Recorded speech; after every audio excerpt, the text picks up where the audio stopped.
কৌমার আচরিত প্রাজ্ঞ ধর্মান ভাগবতানিহ দুর্লভ মনুষ্য জন্ম তদৈব ধূপার্থদং। ভগবানের ভজন সাধন কৌমার বয়স থেকে করতে হয়। কৌমার মানে 1 থেকে 5 বছরের মধ্যে আরম্ভ করতে হবে। বয়সকালে ভজন করে বৌমার বেটাকে দোষ দিয়ে লাভ কি? অবশ্যই পারবে। তার গর্ভে যখন সে আসছে তখন থেকে যদি হরিকীর্তন শেখানো যায়, একটি শিশু সংস্কারটা কোথা থেকে পায়? কে বলেন প্রশ্নটা? আপনি করেছেন?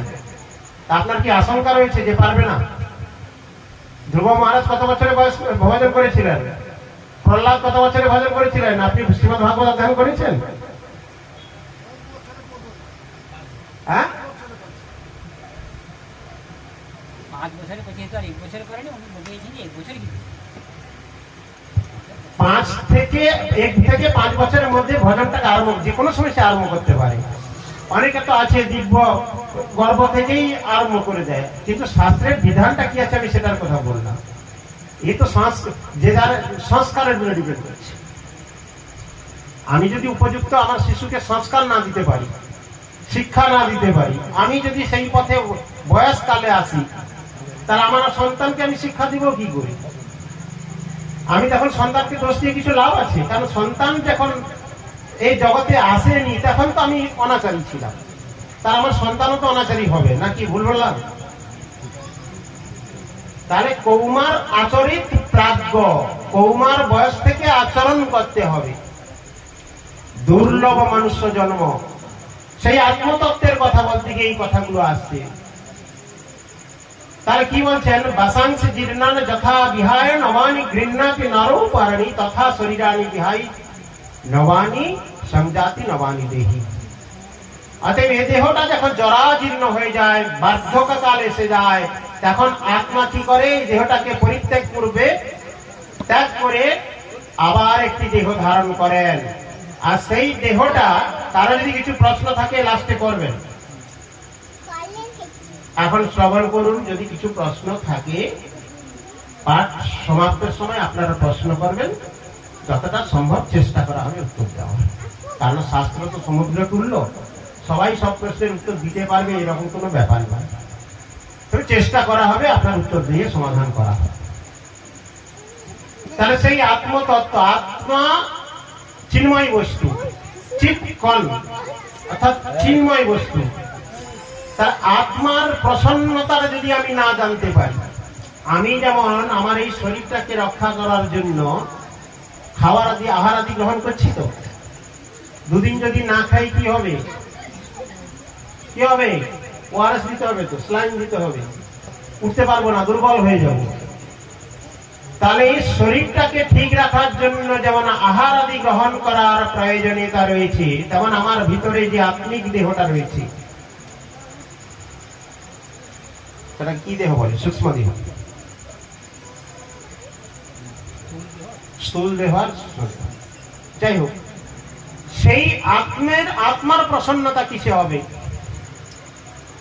আত্মার প্রসন্নতার কথা গিয়ে বলতে গিয়ে ভাগবতে কি বলেছেন? সত্যং প্রসন্ন, আত্মার কথা বলতে গিয়ে বলছেন সবই বংশাং পারুর ধর্ম যত ভক্তি অধক্ষজে আহৈতুকি অপ্রতিহত্তা য আত্মা সুপ্রসিদ্ধি। কত সুন্দর কথা! এইখানে এই ভক্তির কথা এসে গেল। আমরা সবাই তো ভক্তি করি, ভগবানের ভক্তি করি, তো সেই ভক্তিটা কি রূপ ভক্তি? লোক দেখানো ভক্তি, না কিছু পাওয়ার ভক্তি, নাকি? ভক্তিকে প্রাথমিক ভাবে 3টি ভাগে ভাগ করা হয়েছে।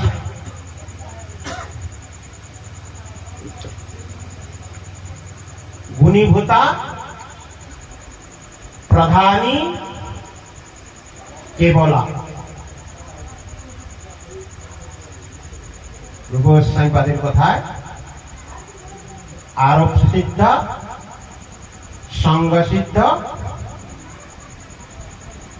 স্বরূপ সিদ্ধ। স্বরূপগত, সেটা আর বলতে লাগবে না। তাহলে এসব খুব উচ্চবর্গীয় কথা, ভক্তির কথা।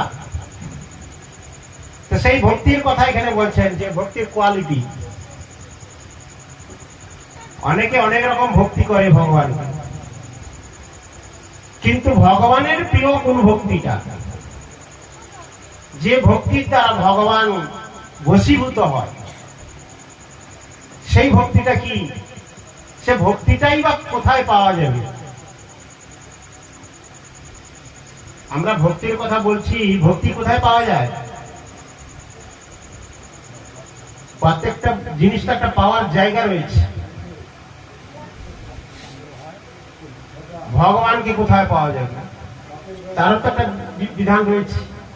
তাহলে ভক্তিটা কোথায় পাওয়া যাবে? ভক্তিস্তু ভগবত ভক্ত সঙ্গেন পরিজায়তি, সৎসঙ্গ প্রাপ্যতি পুনঃ সুকৃতই পূর্ব সঞ্চিত। বুঝতে কোনো অসুবিধা হচ্ছে? একটু তত্ত্ব কথায় যাচ্ছি, কারণ সারা জীবন আমাদের অতিবাহিত হয়ে যায়, কিন্তু ভক্তি রাজ্যে আমাদের প্রবেশ হয় না। তার কিছু কারণ রয়েছে। ওই প্রথমে যে কথা বলেছিলাম যে আমরা দৃঢ় সংকল্পিত হতে পারি না, আমরা জিনিসটা বুঝে উঠতে পারি না, কি করব, কি করণীয়, কি করা উচিত, কোথায় যাওয়া উচিত।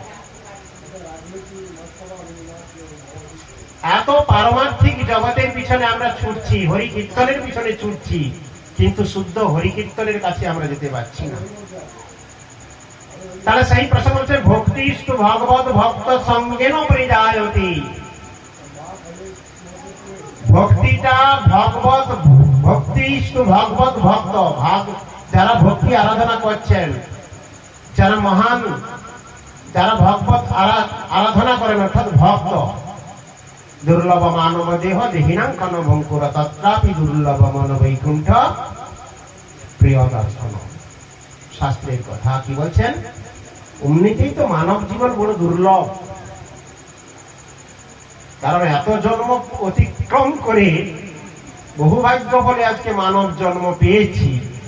তার চেয়েও দুর্লভ বস্তু হচ্ছেন কি? বৈকুণ্ঠ প্রিয়। বৈকুণ্ঠ প্রিয় কি? ভগবত ভক্ত, বৈকুণ্ঠের প্রিয় যিনি, বৈকুণ্ঠ অধিপতির প্রিয় যিনি। বৈকুণ্ঠ অধিপতি কে? ভগবান বিষ্ণু। বৈকুণ্ঠে বিরাজমান কে? ভগবান বিষ্ণু, তার প্রিয় অর্থাৎ ভগবত ভক্ত।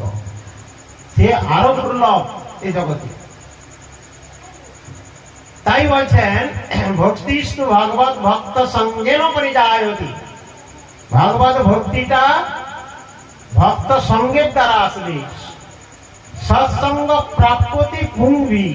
এই সৎসঙ্গে আজকে দেখুন এখানে হরিকীর্তন হচ্ছে, ছিনাতে কত লোকের বসবাস,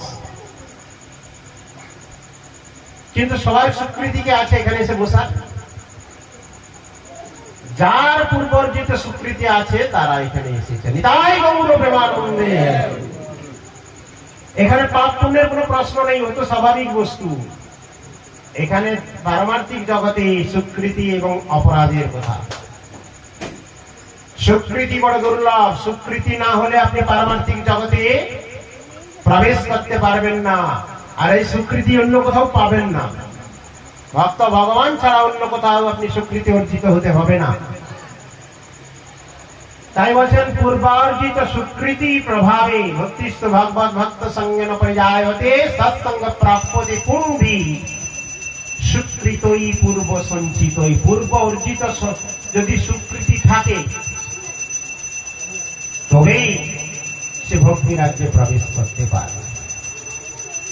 তাহলে আত্মার প্রসন্নতার কথা বলতে কি বলছেন? সবই পুংসাং পরো ধর্ম। মানবের পরো ধর্ম, পরো মানে শ্রেষ্ঠ, শ্রেষ্ঠ ধর্মের কথা কি বলছেন?